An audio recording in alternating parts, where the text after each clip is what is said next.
So this is James, the Hobo Traveler. And this is Rio Wick coming back at you live again. We've shot a whole bunch of videos in the same day. It's raining, it's cats and dogs and cheetahs and monkeys and all that other good stuff down here. Mangoes. It's always raining. Gorillas down here. Gorillas. So we're actually going to talk about how to be a beach bum, and also what it's like when you see a lot of people go broke in the Dominican Republic and a lot of other countries. Because we've seen guys go broke. We've had, times where I've even been unemployed at one point here, especially when the economy hit bad. But one thing we'll get into is actually how to transition like your income, but that'll be for later. So, one, you see a lot of guys come down here and be beach bums. There's two types of beach bums. The guys that have a lot of money, but they really want to stay low key. I see a lot of those guys. Like, you really know they have money because you interact with them outside the beach and other areas. And you also have the guys that are like really just broke and bumming it. A lot of those guys are like deported guys that like they can't go back to the States. What do you think about that? You see a lot of guys that speak really good English. Yeah. And a lot of them will deny it. Like when you ask them, how do you speak English so well? Oh, I learned it. They won't say that they got deported. A lot of these guys get deported for drugs and stuff like that. But that don't mean they're bad people. A lot of these guys are cool, but it's just like they just had some stuff happen to them in the United States. Yeah. I know a lot of guys like that are cool. I don't want to put nobody's name out there. Yeah. But the other guys that have like a lot of money, like for instance, I remember like a lot of people used to say, "Oh man, hey, James is a beach bum. Oh, he's broke. That guy doesn't have any money." Then another girl said, "Oh no, but he did this and this for my auntie and blah blah blah, and we went to so and so." And then one of the worst things I did, I would say, that fucked up my beach bum rotation or perception. My perception was getting my SUV. Because now the girl's like, "Oh, there's no way you can buy that if you don't have money." That shit was hard to play off. Okay. I'd be like, "Oh no, this ain't mine. This is my buddy's." Blah blah blah. And girls like, "Oh, but what do you mean it's your buddy's?" So sometimes you really want to stay low key. Like, don't let people see what you have. I mean, I'll go weeks without having a haircut, unless I'm actually doing like an interview with like a client or something like that. I've never seen them in the clubs. Yeah, I don't go to clubs Classicals is open. I never saw you in clubs. Like, I don't go to Classicals or anything. Like, the only time like I'll get dressed if I'm going to like a party that somebody invited me. So I went to this one party for a friend who's not a pharmacist. She's a dentist. Or like if I have like a meeting with a client after front facing from a client from the States, like Zoom or something like that, then I'll shave and look professional. But like I really try to shy away from that because it starts making you a target. But other guys can pull off the fresh thing, but I'm just not that guy. Like, I don't want to be fresh all the time because I feel like it makes it harder for me to work my magic. It really does. Because like, people ask me for money, I'll say, "Pero estoy en olla, pero yo no tengo cuarto, yo no tengo nada." And the girls, like that one girl, she said, "Oh, pero es muy difícil, este tiempo es muy duro." And I'm like, yes, it's hard. Like, for everybody. Yes, it's hard for everybody. And like, I remember one time I went to go pick up some money, right? And I was with, an associate of mine. So I put most of the money in my sock. And the security guard is like, "Oh, pero tú eres un tigre." Because I don't want this person to know I really have money. Because sometimes people like really like to check your wallet and stuff like that. Like, "Hey, I'm sorry, I only got 2,000 pesos." But really, you got a whole bunch of money, stuffed away. And when you get the house, put it in your safe or whatever. Me personally, when I have associates or mangoes come by where I live, I think it works to my benefit because they're like, "Oh, well, he's in this small little studio or whatever. I'm not expecting much from him." As opposed to if I were in a villa and they come through and see me in a villa, it's a different story. Like, don't try to come impress people because impressing people jacks the price up. It makes you look like a dummy. Like, I was talking to one of my friends, I call her Soccer Mom. I'm not gonna put her name out there, but she was talking about how stupid American guys are because they throw their money in the club and stuff like that. And she's like, "Who throws money on the ground? And what girls pick the money up like they're animals?" So both people don't have respect for themselves. And yeah, like The picking girls money who up pick up from the money, they're kind of like looked at down. Yeah, I've seen yeah. good-looking bad things But, picking up. but they behave like animals in a way. Yeah. That's what some people say. Like, there's a lot of self-respecting people here that will not do that. There's two sides of the coin when it comes to that topic, because I'm like, if someone works hard for their money in the States and they come here and they're letting it rain, don't look at them and don't judge them because, oh, why is this guy doing all of this? Because he worked hard. And the other side of the coin, I've had a Dominican tell me, oh, this guy does not do that in the States. He works, he cleans toilets. She told me, cleans toilets she told me he's a maintenance, which I'm not knocking any job. But she's like, he comes down here, he doesn't want to pay, he's cheapy, he's in the club doing all these singles. And I'm like, but he worked hard for his money, regardless of what he does. What do you think about a lot of guys don't think like, man, I could have saved that money for a second trip. Like they spend enough money for 3 trips and 1 trip because they just throw their money away. And that's not pocket watching. Guys can do what they want to do. Maybe they got it. But I don't see a lot of guys that actually have money like that doing that. Like guys that are 6-figure guys. I mean, like you've seen my tax returns. I've seen, yeah, like, 6 figures, sure. like, I've seen like, 6 figures for sure. For real. No, because like that's another topic I really want to talk about, like how to make 6 figures in the DR. They would appreciate that. Yeah.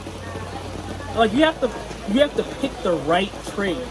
There's so many different things you can do outside of like affiliate marketing, but you can actually like have a full-time job from the States down here, like working remote, and make 6 figures. And like I came down here not making 6 figures. I was only making like $55,000, and then I actually made 75, then 95, then like 114. Like I was like, man, hey man, I'm 114. And this, you didn't have to go to the States to earn more. You just basically did what you had to do on the computer. Yeah. So it's possible. Like, I remember at one time, like I was making like $20,000, but that wasn't W-2. Like I was making like $20,000 a month, but that was like contract, and I had like multiple clients. So this was really good at the time. And then like it's really hard to maintain because they're not long-term contracts. They're like short-term contracts. So that's another thing. You were an independent contractor at the time? Yeah, I was an independent contractor at the time. Not W-2. What? Not W-2. Like not W-2. So you were getting all of that. Like I'm talking about no taxes taken out, which of course you got to pay taxes after, but you're getting all of that up front, $20K a month up front. You were getting $20K a month. You got to pay taxes. I had one $5K a week. Like I had one good month where like I made $28,000 in a month.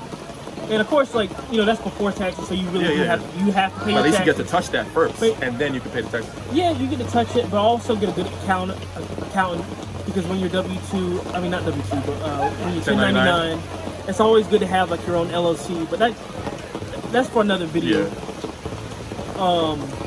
One thing that you can always remember is when you're being a beach bum, like I said, don't flex, enjoy yourself. But like, don't make yourself a target to where girls start doing crazy stuff. Unless you're a Sankey Panky. I'm gonna be a Sankey Panky. No, I'm joking. No, but unless you're a Sankey Panky. Because girls and their boyfriends will start targeting you.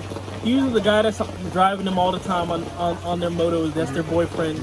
And they'll start a confrontation where, or they'll call up their police boyfriend and you end up going to jail, and then you have to come up out of a lot of money.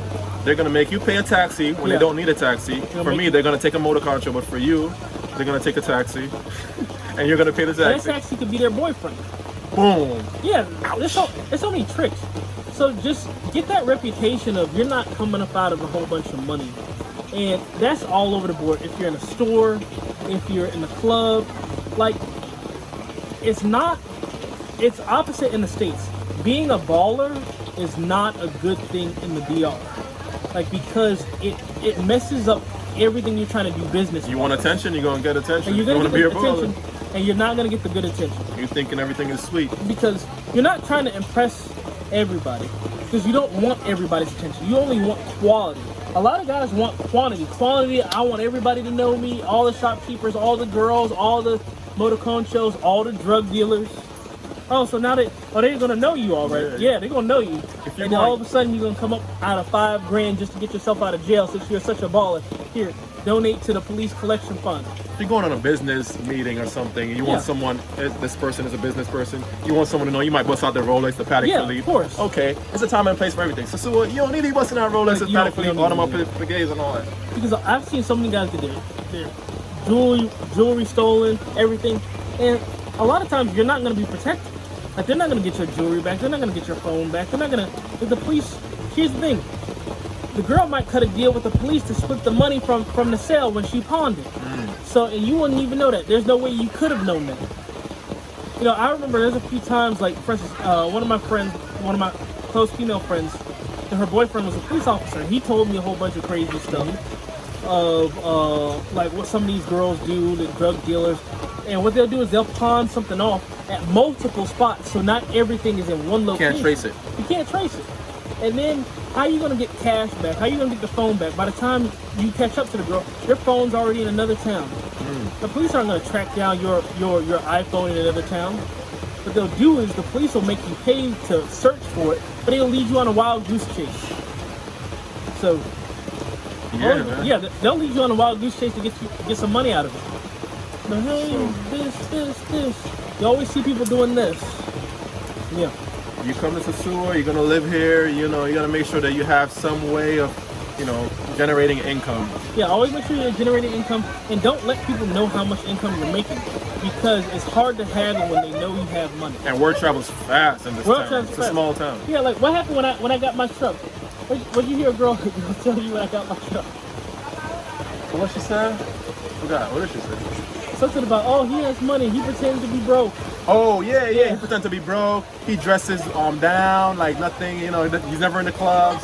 Pretty much. Yeah, pretty much. Like, he got money. They watch you. And they start wondering, like, why is this American here and he ain't have money, but he's been here for years? Something ain't right here. What's he doing to make money? He's never begging anyone for money. He's never begging anybody for money or anything like that. So something's going on. So can't fool them for long. You can't fool them for long. But at least you can set that standard where, hey, this person is not an idiot. He's not a palomo, you know. He's not a fool, a clown, a chump. Then they start respecting. Okay, he's intelligent. They start respecting you a lot. Then you know what? They don't even ask me for money anymore. I had this guy told me the other day, a Dominican guy. He was like, "Yo, you're intelligent, bro. You're not stupid. You know, tú eres dominicano ahora. No gringo, blah blah blah blah." I'm like, why you say that? Because you don't give money crazy. These gringos that come down and give me $20, they stupid. I'm like, yo, yeah. The people that give you $20 and helping you out because you're just saying like, you think they're stupid? You think they're stupid? Yeah. Wow. Yeah, because they are. Like, a lot of them think Americans are stupid. You think you're helping them out. All you're doing is just, hey, donating to their drugs or, you know, the food or something like that. But like, really, they might say I'm hungry. Yeah, I'm hungry. They're going to buy a beer or a cigarette. Yo tengo hambre. Or the girls, papi, yo tengo hambre. Yo no he comido hoy. Yo no he comido nada. Oye, por favor, papi, yo solo quiero algo de... But they play off your emotions. Yeah, they play off your emotions. And they always want the money. They don't want the food. Fuck the food. Drugs first, or whatever else. Yeah, whatever else first. I got my baby needs milk. But leche por el bebé.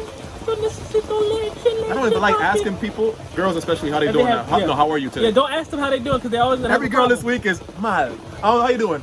Muy mal. Más o menos mal. Más o menos, tú sabes. Papi, tú sabes que mi padre ese murió. Él tuvo un ataque de corazón. Yeah, died, motor control, cancer. Somebody always died in the family. Papi. Yeah, I remember this one girl. She sounded like she was in a wind tunnel. Cool. She's like, papi, yo tengo hambre, yo no tengo nada de comer, papi, yo necesito arroz, pollo, habichuelas. Oftentimes they have more money than you have in your pocket right now. Yeah, often these girls got mad bread. A lot of times the girls get robbed too. Let's talk about that. Really? Let's talk about the girls getting robbed. I gotta hear this. Okay, this is gonna be our next video. Girls getting robbed. Tune in.